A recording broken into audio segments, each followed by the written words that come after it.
Esto dice el Catecismo de la Iglesia Católica. Este es nuestro canal católico, así se llama. Esto dice el Catecismo de la Iglesia Católica, y en él hacemos nuestro estudio bíblico, el cual consiste en tomar los evangelios de cada domingo y mirarlos a la luz de las tres fuentes de la revelación, de las Sagradas Escrituras, de la tradición apostólica y del magisterio de la Iglesia. Pero hagámoslo como siempre lo hacemos, ¿no?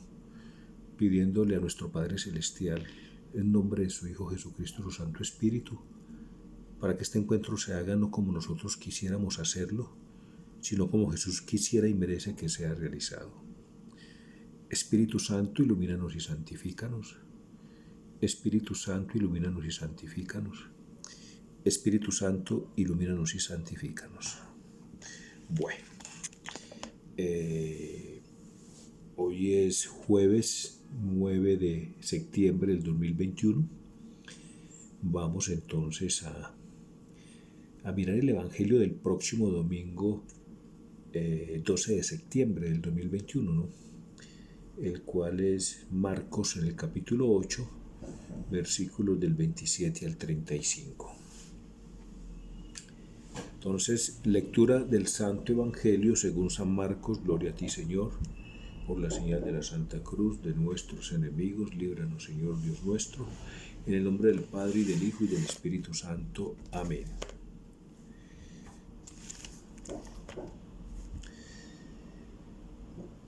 Salió Jesús con sus discípulos hacia los poblados de la región de Cesarea y Filipo, y por el camino hizo esta pregunta a sus discípulos: ¿quién dice los hombres que soy yo? Ellos respondieron: unos que Juan el Bautista, otros que Elías, otros que uno de los profetas. Él les preguntó: ¿pero vosotros quién decís que soy yo?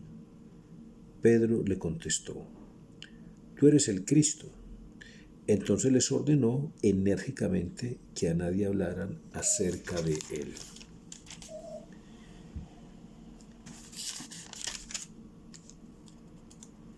Jesús comenzó a enseñarles que el Hijo del Hombre debía sufrir mucho y ser reprobado por los ancianos, los sumos sacerdotes y los escribas, que le matarían y que resucitaría a los 3 días.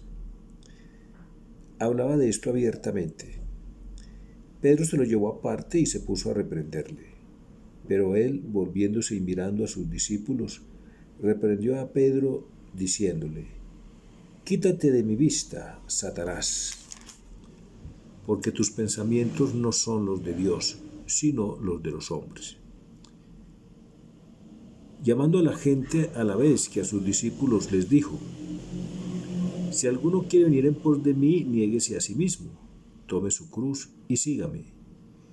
Porque quien quiera salvar su vida, la perderá. Pero quien pierda su vida por mí y por el Evangelio, la salvará. Palabra del Señor. Gloria a ti, Señor Jesús. Muy bien. Como siempre, pues ya lo hemos dicho que todo el Antiguo Testamento, toda la Biblia habla de lo que Jesús pensó, habló e hizo. Es decir, toda la Sagrada Biblia habla del Evangelio, porque toda la Sagrada Biblia habla de Jesús, y Jesús es el Evangelio mismo. Entonces, qué mejor que ir a la primera lectura que nos habla el profeta Isaías en el capítulo 50, ¿no? En el capítulo 50, acá está, en el capítulo 50, versículos del 5 al 9. Todo el Antiguo Testamento habla de lo que ocurre en los Evangelios, porque todo el Antiguo Testamento son preparativos, son prefiguraciones de Cristo, de lo que hizo Cristo. Entonces, ya vimos que Jesús anuncia su pasión, ¿no? Ya vimos que Jesús anuncia que es necesario sufrir, ¿no? Entonces el profeta Isaías en el capítulo 50, pues nos va a hablar del el tercer canto del siervo doliente, o sea, donde se anuncia la pasión del Mesías, ¿no? Dice así, dice así. Entonces, Isaías capítulo 50, versículos del 5 al 9, ¿no? Entonces dice así: El Señor Yahvé me ha abierto el oído y no me resistí ni me hice atrás. Ofrecí mi espalda a los golpes, mi cara a los que mesaban mi barba, y no hurté mi rostro a insultos y salivazos. Pero el Señor Yahvé me ayuda, por eso no sentía los insultos, y ofrecí mi cara como pedernal, sabiendo que no quedaría defraudado. Cerca está el que me justifica. ¿Quién disputará conmigo? Presentémonos juntos. ¿Quién es mi demandante? Que se llegue a mí. Si el Señor Yahvé me ayuda, ¿quién podrá condenarme? Todos ellos se gastarán como la ropa, la polilla los irá devorando. Palabra de Dios, te alabamos, Señor. Sí, pues todos los libros del Antiguo Testamento de una u otra manera están hablando, están prefigurando a nuestro Señor Jesucristo, sobre todo a su pasión, ¿no? Lo que tiene que sufrir el Mesías. Así es, el profeta Jeremías habla elocuentemente también de los sufrimientos que va a tener que padecer el Hijo de Dios. El profeta Isaías tiene 4 cantos del siervo doliente, ¿no? Y los 4 cantos pues hablan de los sufrimientos del siervo de Dios, en este caso es el Mesías, ¿cierto? La iglesia, los padres de la iglesia han visto en este siervo doliente, pues obviamente al Mesías, ¿cierto? Veamos qué dicen los santos. San Francisco de Sales. En el camino les preguntó: ¿y vosotros quién decís que soy yo?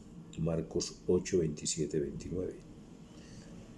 San Francisco de Sales quiere también responder a la pregunta que hace Cristo a los discípulos y que hace a cada uno de nosotros: ¿quién soy yo? Es muy bonito como los comentarios de San Francisco de Sales, porque prácticamente nos va a decir varios atributos de nuestro Señor para decirnos quién es Jesús. Dice San Francisco de Sales: Él, o sea Jesús, es nuestro Salvador y Redentor. Ese es su nombre, pues Jesús quiere decir Salvador. Él nos ha rescatado con su pasión y muerte. Se ha hecho compañero de nuestras miserias para luego hacernos compañeros de su gloria. Te ruego, Teótimo, que te fijes con cuánto ardor desea Dios que seamos suyos. La redención ha sido tan copiosa y abundante que nadie ya puede dudar de la misericordia divina. Sigamos con San Francisco de Sales. Continúa San Francisco de Sales contestando a la pregunta que hace Jesús: ¿quién dice la gente que soy yo, no? Dice San Francisco de Sales: Jesús es nuestro médico, el excelente médico de todas nuestras enfermedades. Venid a mí, nos dice, y seréis curados. Y para el divino médico es como un honor que le busquen los enfermos, sobre todo si sus enfermedades son incurables. Nuestro Maestro, Jesús es nuestro Maestro, ¿no? Es el que el Padre ha enviado para enseñarnos lo que tenemos que hacer, y desde entonces debemos ajustar nuestra voluntad a la suya, quedándonos a la espera y en sencilla disposición de recibir todo con amor, sin otro deseo ni pretensión que darle gusto. Continúa San Francisco de Sales: Él es nuestro amigo, Jesús es nuestro amigo. Aprended de Él lo que tenéis que hacer y no hagáis nada sin su consejo, porque Él es amigo fiel que os conducirá y dirigirá y tendrá cuidado de vosotros, como de todo corazón se lo suplico. Él es nuestro guía, nos lleva de la mano. Estrechádsela fuerte y caminad gozosos. Si os entra miedo, no temáis, vais con Jesús. Él os ayudará y cuando no podáis seguir, Él os llevará en sus brazos. Dios quiera que no nos fijemos mucho en las condiciones del camino, sino que tengamos los ojos fijos en aquel que nos conduce. Y por fin, nuestro modelo en todo, y nuestro Dios por los siglos de los siglos. Qué bonito los comentarios de San Francisco de Sales contestando a la pregunta que hace Jesús: ¿quién dice la gente que soy yo, no? Bueno, dice San Juan Crisóstomo: tú piensas como los hombres, no como Dios. Marcos 8:33. Dice San Juan Crisóstomo: Pedro considera los sufrimientos y la muerte de Cristo desde el punto de vista puramente natural y humano. Y esa muerte le parece indigna de Dios, vergonzosa para su gloria. Cristo le reprende y parece que le dice: no, los sufrimientos y la muerte no son indignos de mí. Unas ideas a ras de suelo entorpecen y extravían tu juicio. Aleja toda idea humana, escucha mis palabras consideradas desde el punto de vista de los designios de mi Padre y comprenderás que solo la muerte es la que conviene a mi gloria. ¿Crees que sufrir es para mí una vergüenza? Debes saber que es la voluntad del diablo que yo no lleve a cabo de esta manera el plan de salvación. Qué bien. Qué bien. Miremos qué dice el Catecismo de la Iglesia Católica, ¿no? Alusivo a este Evangelio. Dice, numeral 153, vamos a mirarlo. Numeral 153. Acá está. Dice, la fe es una gracia. Dice, cuando San Pedro confiesa que Jesús es el Cristo, el Hijo de Dios vivo, Jesús le declara que esta revelación no le ha venido de la carne y de la sangre, sino de mi Padre que está en los cielos. Claro, Pedro pues de alguna manera pues ya figura pues como jefe de la iglesia, pues sí, ya jefe habla en nombre prácticamente de la iglesia, ¿no? Entonces, la iglesia no puede ver las cosas con una óptica netamente humana. En la iglesia, la iglesia es el cuerpo de la cabeza y la cabeza es Cristo. La iglesia está al servicio de Cristo, o sea, el cuerpo está al servicio de la cabeza. El cuerpo está al servicio de la cabeza. Entonces la iglesia, la doctrina del cuerpo tiene que ser la doctrina de la cabeza. La doctrina de la iglesia no puede ser otra. La doctrina de la iglesia no puede ser otra que la doctrina de su cabeza, que es Cristo, ¿no? Entonces por eso dice acá muy claramente este numeral: cuando San Pedro confiesa que Jesús es el Cristo, el Hijo de Dios vivo, Jesús le declara que esta revelación no le ha venido de la carne y de la sangre, sino de mi Padre que está en los cielos. O sea que la iglesia no debe hablar nada por cuenta propia, sino lo que viene del cielo, lo que viene del Padre, porque la iglesia es sacramento de Cristo, ¿no? La doctrina de la iglesia tiene que ser la del Padre. Porque es que, a ver, si la iglesia habla por cuenta propia, es decir, no tiene en cuenta el depósito de la fe, o sea, a Cristo, si la iglesia habla sin tener en cuenta a Cristo, pues no está teniendo en cuenta al Padre. Vamos a la situación con Pedro. Pedro reprende a Jesús, ¿no? O sea, el alumno reprendiendo a su maestro. Le dice que él, pues, que cómo se le ocurre pues ir por allá si lo van a maltratar y lo van a matar, ¿no? Mire lo que le dice Jesús: apártate de mí, Satanás, porque tú piensas como los hombres, ¿no? Tus pensamientos no son los de Dios, ¿no? Entonces, Pedro, humanamente hablando, pues, desde el punto de vista de ver humano, pues no era malo que Pedro quisiera evitarle el sufrimiento a Jesús, ¿no? Pero ya mirándolo como piensa Dios, ¿no? Pues en el programa de Dios para salvar a la humanidad estaba previsto que su Hijo viniera a la tierra a sufrir su pasión, a morir a sufrir, morir y resucitar por nosotros. Esto nos deja una enseñanza muy clara, muy clara. Mire, por buenas que sean las cosas, por filantrópicas que sean, por fraternales que sean, si Cristo no es el centro, eso no agrada a Dios. Eso no agrada a Dios, porque es que los masones hacen lo mismo. No hay nada más filantrópico que la masonía, que la masonería. No hay nada más fraternal que la masonería. No hay nada más culto que la masonería. No hay nada más académico que la masonería. Sí, pero la masonería es incompatible con la fe católica porque la masonería es satánica. Por eso hay más de 200 documentos que condenan la masonería. Podría decirse que Pedro, en medio de su ignorancia, está pensando como un masón, porque está pensando humanamente únicamente. No, el pensamiento tiene que ascender y tenemos que pensar como Cristo, porque Cristo es el modelo perfecto, dice el numeral 520 del Catecismo de la Iglesia Católica.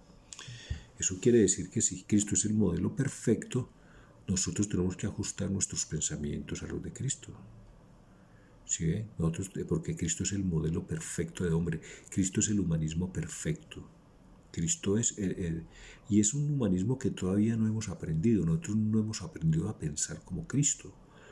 Nosotros no hemos aprendido a hablar como Cristo. Nosotros no hemos aprendido todavía a hablar como Cristo. Y ya pareciera que Cristo fuera una figura obsoleta, pasada de moda, como si lo hubiéramos digerido completamente. No, Cristo es infinito, es eterno. No basta esta vida ni la otra para comprenderlo. No basta esta vida ni la otra para llegar a pensar como Cristo.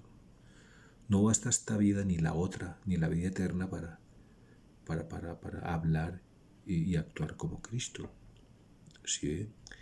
Lo dice este numeral muy claramente, ¿no? La fe es un don de Dios. Sí, la fe es un don de Dios, ¿no?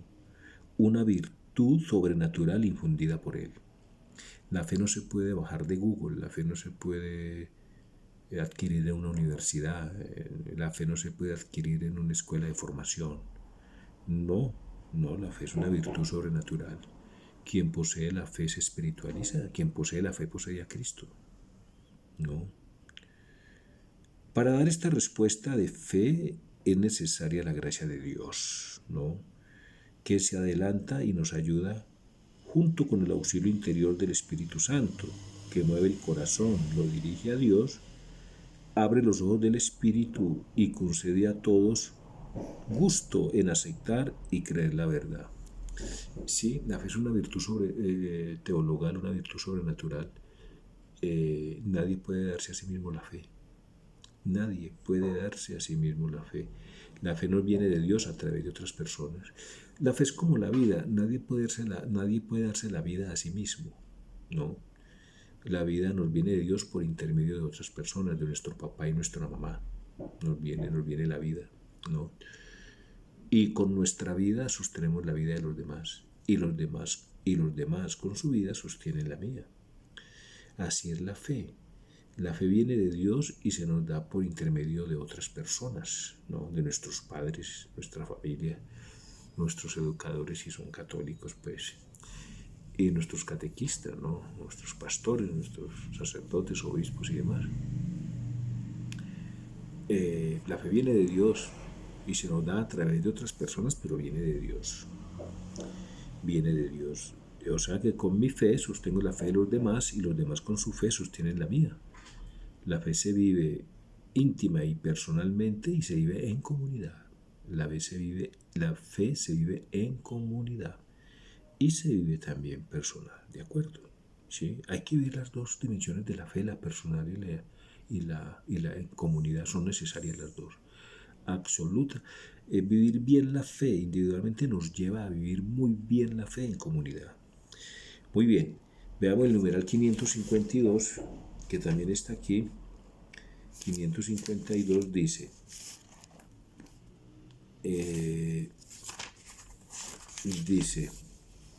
en el colegio de los 12, Simón Pedro ocupa el primer lugar.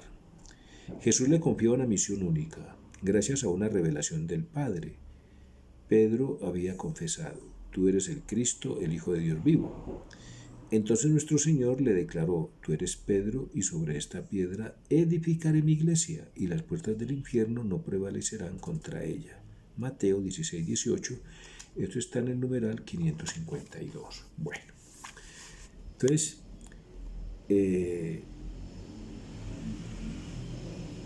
ya el Evangelio también nos dice que, el que quiera ser es que este Evangelio tiene tres momentos muy importantes. Primero, esa pregunta: ¿quién dice la gente que soy yo? Jesús le pregunta a dos auditorios, ¿no? ¿Quién dice la gente? ¿No? ¿Quién dice la gente? Como quien dice, Jesús le pregunta a la iglesia en potencia, que es toda la gente, a la iglesia en potencia, ¿no? A todos los que están en vía de entrar a la iglesia: ¿quién dice la gente que soy yo? Pero dan una respuesta muy humana, ¿no? Que es un profeta. Lo equiparan con un hombre, que un profeta es un hombre, ¿cierto? No dan ese salto de decir lo que realmente es. Claro, porque la fe es una gracia y todavía no ha venido Pentecostés, o sea, el Espíritu Santo, el que nos va a explicar todo sobre Jesús y a enseñar todo sobre Jesús. Así dice Juan 14, 26, cuando venga el Espíritu Santo, Él les explicará, enseñará y recordará todo sobre mí. Por eso Pedro no contestó por un discernimiento, pues, por un aspecto intelectual o ético, no, de ninguna manera. Pedro contestó porque el Padre puso esa gracia en él en ese momento, ¿no es cierto? Entonces, dice acá, número 552, ¿no? Que Pedro contestó por una gracia especial del Padre, ¿cierto? ¿Sí? Entonces el primer momentico del Evangelio es ese. Entonces le pregunta a la gente en general, pues. Luego le pregunta a sus apóstoles. Como quien dice, le pregunta a la cabeza de la iglesia, le pregunta a los apóstoles que van a ser los sucesores, pues, que van a ser los obispos futuros y sacerdotes y diáconos futuros de la iglesia, ¿no? Los que van a recibir el sacramento del orden. ¿Y ustedes quién dice que soy yo? ¿No? Y Pedro contesta a nombre de la iglesia, o sea, a nombre de los apóstoles: tú eres el Cristo. Pero contesta así, dice: tú eres el Cristo, pero porque el Padre pone esas palabras en sus labios. ¿De acuerdo? Ese es el primer momento, ¿no? El segundo momento es esa corrección mutua. Pedro corrigiendo a Jesús y Jesús corrigiendo a Pedro. Pedro se lo lleva a solas, ¿no? Pedro, sin darse cuenta, es un obstáculo para Dios en ese momento, es un obstáculo para Jesús. ¿Por qué? Porque Pedro se quiere oponer a que Jesús haga la voluntad del Padre, ¿no? Pedro sin darse cuenta, porque Pedro piensa como los hombres, ¿no? Pedro, sin darse cuenta, por su ignorancia, se está oponiendo a la voluntad del Padre. ¿Y cuál es la voluntad del Padre? Pues el numeral 555 lo dice de una manera muy concreta. El numeral 555 del Catecismo, en todo el centro del numeral dice: la pasión de Jesús es la voluntad por excelencia del Padre. La pasión de Jesús es la voluntad por excelencia del Padre, ¿no? Entonces, fíjese qué es lo que está haciendo Pedro, ¿no? En su buena intención desde el punto de vista humano, ¿no? En su buena intención desde el punto de vista humano, está ni más ni menos impidiéndole a Jesús o aconsejándole que no haga la voluntad por excelencia del Padre, que es vivir su pasión, ¿no? Repito, numeral 555, la pasión de Jesús es la voluntad por excelencia del Padre. Esto es muy coherente, por eso el Evangelio va a decir: no todo el que me diga Señor, Señor va a entrar, ¿no?, en el reino de los cielos, sino solo los que hagan la voluntad de mi Padre. Pero ya no nos está diciendo el numeral 555, la voluntad del Padre es la pasión de nuestro Señor. Entonces, por eso Jesús quiere vincularnos a todos a su pasión. Por eso Jesús dice: el que quiera ser mi discípulo, niéguese a sí mismo, coja su cruz y sígame. Coja su cruz y sígame es coger esa cruz con la que fuimos marcados en el bautismo, porque en el bautismo nos marcaron con la cruz de Cristo, o sea, con la pasión de Cristo. ¿Sí? Entonces, quien no se adhiera a la pasión de nuestro Señor, ¿no? Quien no acepte los sufrimientos en la voluntad de Dios, pues quien rechace los sufrimientos que Dios en su infinita misericordia nos manda, pues no va a poder entrar en el reino de los cielos.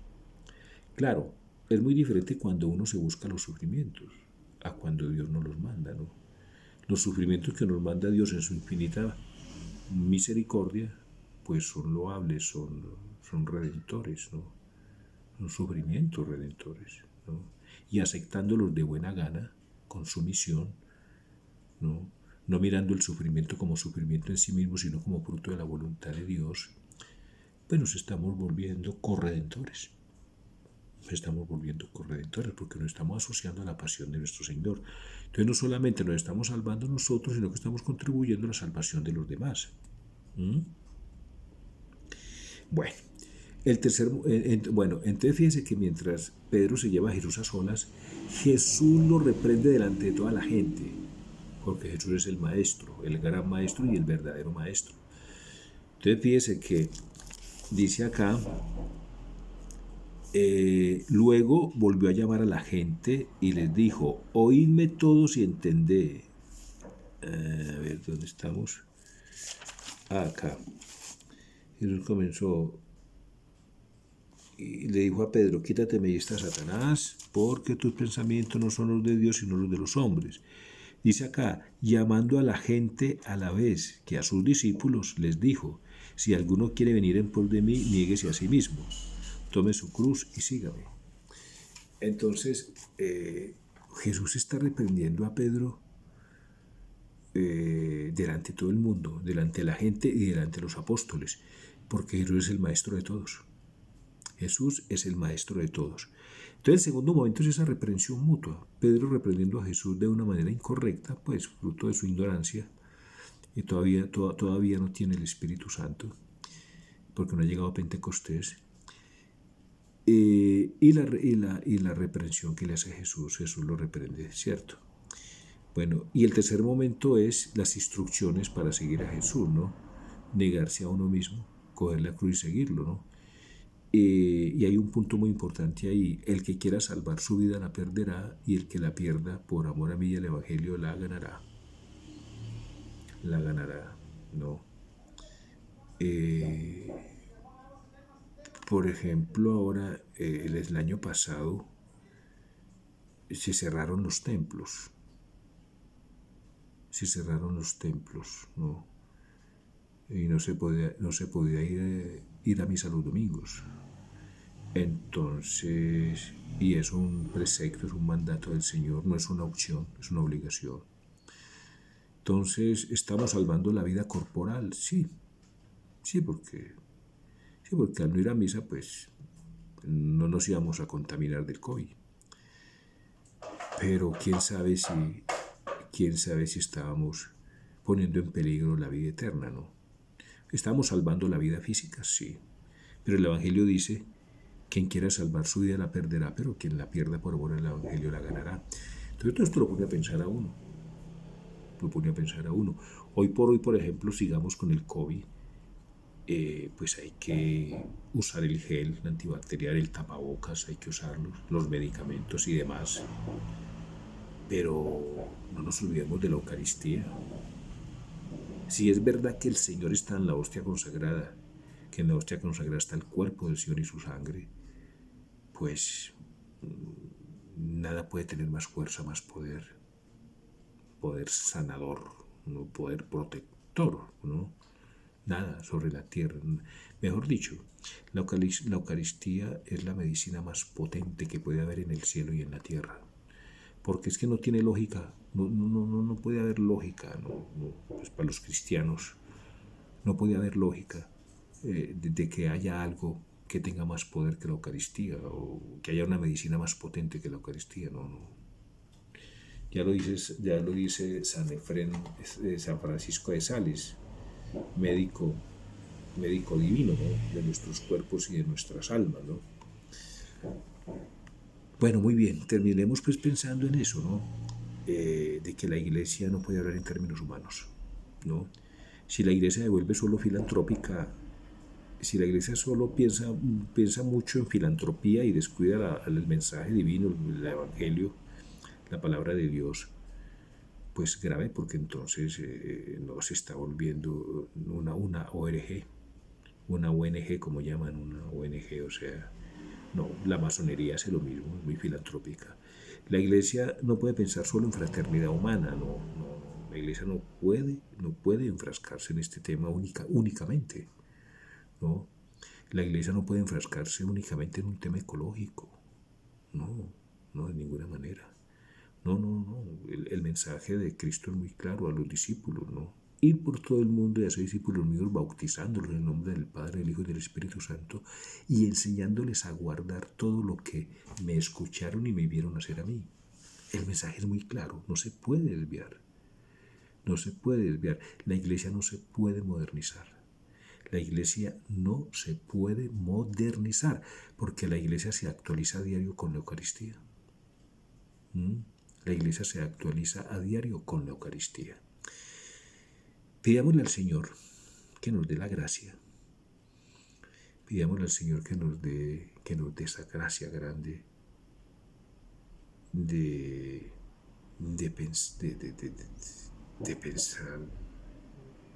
pensar con fe, es decir, de pensar con los pensamientos de Cristo. Esto es un don, una gracia, pidámosle esa gracia. Pidámosle esa gracia. Porque es que el mundo está como está, y la Iglesia tiene dificultades, porque estamos pensando más humanamente que divinamente. No, tenemos que pensar divinamente. Es que somos hombres. Sí, pero es que participamos ya de la naturaleza divina. Sí, entonces tenemos que pensar ya como Cristo. Tenemos que empezar a pensar como Cristo, como Dios. ¿Por qué? Porque participamos de la naturaleza divina. Así lo dice el numeral 1691, apoyado en la carta de San Pedro. Cristiano, reconoce tu dignidad. Ahora que participas de la naturaleza divina, ¿no?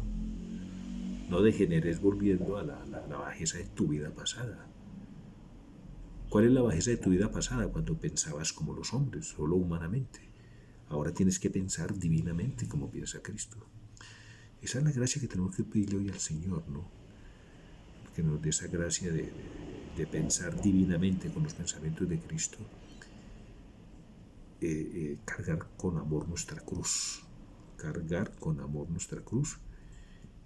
Y si nos toca perder la vida por amor al Evangelio y a Cristo, pues perderla. Y así ganar la vida eterna. El Evangelio no solo se refiere a la vida física, ¿no?, a la vida natural, también se refiere a todas las vidas que tenemos, ¿no?, a la vida intelectual, a la vida laboral, vida familiar, en vida... Si mi círculo familiar, vamos a suponer, una supongación como dicen los niños cuando están aprendiendo a hablar. Vamos a suponer que mi familia solo me sirve para alejarme de Dios, por sus comentarios, por sus acciones y sus cosas. Pues no, yo me alejo de mi familia, pierdo mi vida familiar, pero gano la vida eterna. Si el trabajo que estoy haciendo va en contra de la voluntad de Dios, por ejemplo, si el trabajo que yo estoy haciendo, yo soy profesor de una facultad, de una universidad donde tengo que enseñar a suspender nacimientos, pues lo correcto es que uno pierda su vida laboral, pero gana la vida eterna. Si mi trabajo consiste en enseñar doctrinas contrarias a la voluntad de Dios, no, ideología de género, feminismo recalcitrante y otras cosas, enseñar comunismo, marxismo, todas estas cosas, pues ese es mi trabajo. ¿Qué hacemos? No. Usted elige, gana su vida laboral o pierde la vida divina, ¿no? Pues sí, Jesús se la jugó toda por nosotros hasta perder su vida. Nosotros tenemos que jugárnosla toda por Jesús también. Si mi vida cultural consiste en visitar un grupo de amigos, muy delicioso ese grupo de amigos, pero todos son ateos y me voy contagiando de eso, pues pierda su vida intelectual, pierda su vida social y gane la vida eterna. Uno tiene tantas vidas como sentidos posee, ¿no? Pero ¿cuántas de estas vidas van en contra de la voluntad de Dios? Lo que tenemos que pensar también, ¿no es cierto? Bueno, pidámosle al Señor que nos socorra con esa gracia de que realmente Cristo sea nuestro modelo, como dice el numeral 520 del Catecismo. Cristo es el modelo del hombre perfecto. Entonces, por eso necesitamos la gracia del Señor de pensar, hablar y actuar como Cristo. Gloria al Padre, y al Hijo, y al Espíritu Santo, como era en el principio, ahora y siempre, por los siglos de los siglos. Amén. No olvidemos nuestra antífona: protégeme, Señor, que me refugio en ti. Parece ser que esta pandemia sigue su curso y bueno, sigue haciendo estragos. Y bueno, las medidas sanitarias son necesarias: gel, lavado de manos, distanciamiento, en fin, medicamentos y demás. Pero tenemos que aferrarnos del único que nos puede proteger, que es nuestro Señor. Protégeme, Señor, que me refugio en ti. Esta antífona dicha con fe, con amor. Es un gran protector, es un gran protector. Y si esto acompañado de la Eucaristía recibida con buenas disposiciones, no tenemos nada que temer. No tenemos nada que temer porque el poder del sacramento no depende de la santidad del ministro que lo administra. El poder del sacramento no depende de la santidad del ministro, pero los efectos sí dependen de las disposiciones de quien lo recibe. Así dice el numeral 1128 de nuestro catecismo. Los efectos sí dependen de las disposiciones con que se reciban. Si vamos bien dispuestos a recibir la Eucaristía, no tenemos que temer nada. Dios los bendiga. Saludos a sus familias.